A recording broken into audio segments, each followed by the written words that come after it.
the most widely consumed medium globally. The theme of Radio and Peace speaks to media narratives and radio's roles in providing the foundation for sustainable democracy and good governance through impartial reporting. The radio newsrooms, UNESCO says, the World Radio Day presents an opportunity to review editorial styles, staff diversity, and other policies influencing content. And to talk more about this, we're joined by founder of Wits Radio Academy, Dr. Franz Kruger. Dr. Kruger, a very good evening to you. Thank you so much for speaking to us.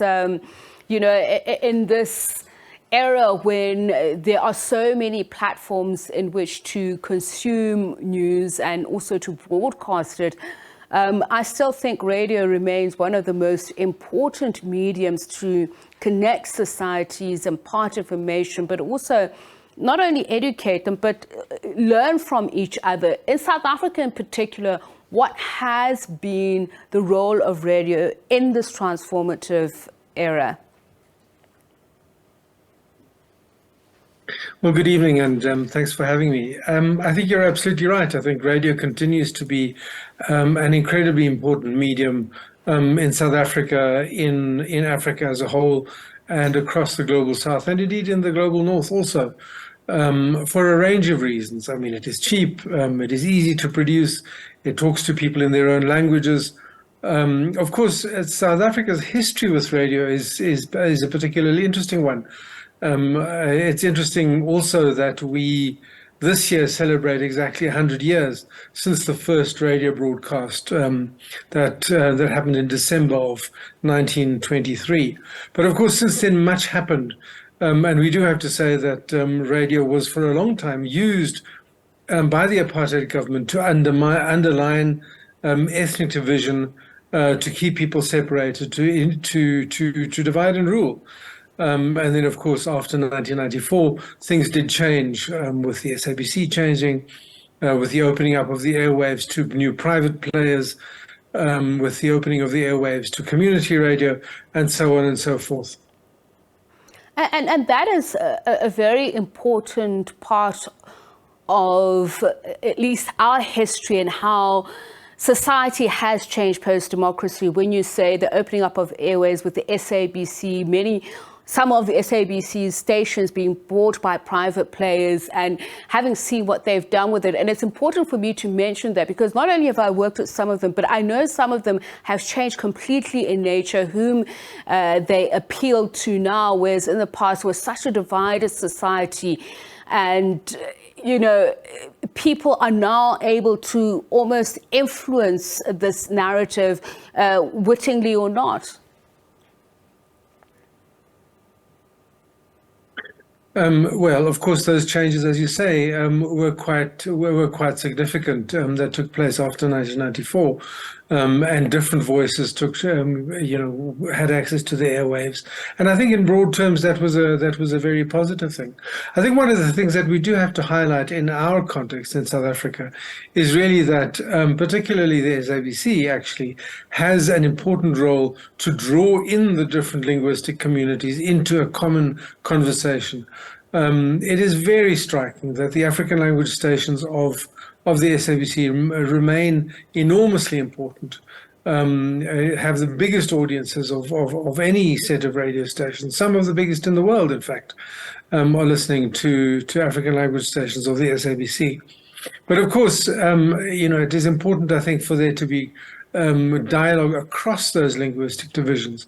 And that's a question of organization. That's a question of setting up, as you said earlier, newsrooms where there is information that flows across the divisions, so that people can hear from each other and hear what is going on in different communities, which I think is an absolutely essential thing.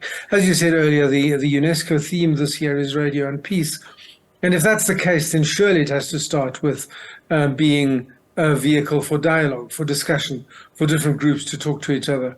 And I think South Africa offers a particularly important and useful example of how that can be done and how it should be done even better, in fact. And those discussions, radio also, I find, tends to be more accessible in being part of that larger conversation about what is happening in our communities, bringing down that class divide. But while it can temper some of the more difficult discussions, it also does sort of light a fire in some of those where the space has been closed off to certain individuals to have those important discussions and influence the trajectory of the country. Yeah, I mean, technically, radio offers opportunities for people to participate in a particularly easy way. I mean, you've set up this interview with me now on Zoom, but we could just as well do it on an ordinary telephone line or a WhatsApp call or something like that. And that ease of participation is something that radio really has ahead of other media. Of course, television can take calls, and they sometimes do have call-in shows, but there is something very particularly easy about having a radio program that's open to calls, open to a discussion. And I think, as you say, I mean, there are groups that are not sufficiently heard, and I think that there is an obligation on program makers, on the media organization itself, to encourage, to actually seek out those voices and bring them into the national conversation. I think that's the obligation, I think, of radio stations and of the media more generally. And we mentioned conflict, particularly in Europe at the moment, but there's conflict in many places, particularly on the African continent, and many of these people rely on this medium of radio, which is portable, is low cost, which allows communities to be better informed on the situations that they're in. But what improvements can be made? Is radio resourced enough? Does it have the right talent? And is the style up to the contemporary times of, disseminating information, and for it to be able to reach even the younger generation who may not even think that radio is sexy? Well, I mean, as people on this continent, of course, we have some of the best and the worst examples of radio being used. I mean, one thinks of the kind of hate radio that happened that fueled the genocide in Rwanda, for instance, a particularly awful episode. And at the same time, we have peacekeeping radio stations in places like the DRC, where there's Radio Okapi, and De La Son, which is in the Lake Chad basin.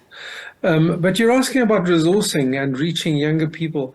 I mean, it's never enough, is it? I mean, there's always a need for more resources, more skills, and more targeting to specifically appeal to younger people. And it is true that particularly younger middle-class people are making use of social media, are making use of the internet.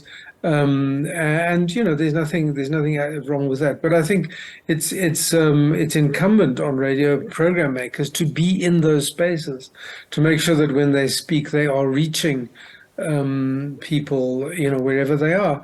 In the end, an FM radio signal is simply a technical vehicle. But I think that if one is really interested in talking to audiences, then you use that, of course, because it remains incredibly powerful and incredibly, it reaches very far into populations. But at the same time, you begin to use the other platforms as well, where younger people are, and you begin to develop the kind of formats that are interesting, that are appealing. I think there is a real obligation there, I think, to adapt, to change, to make use of things like streaming technologies, like podcasting and so on, to really reach new audiences for with a kind of nation building, with a kind of discursive, the kind of dialogic programming that I think one wants. Thank you so much for your time and sharing that insight with us. So Dr. Franz Kruger, he is the founder of Wits Radio Academy, reflecting on World Radio Day, which is tomorrow.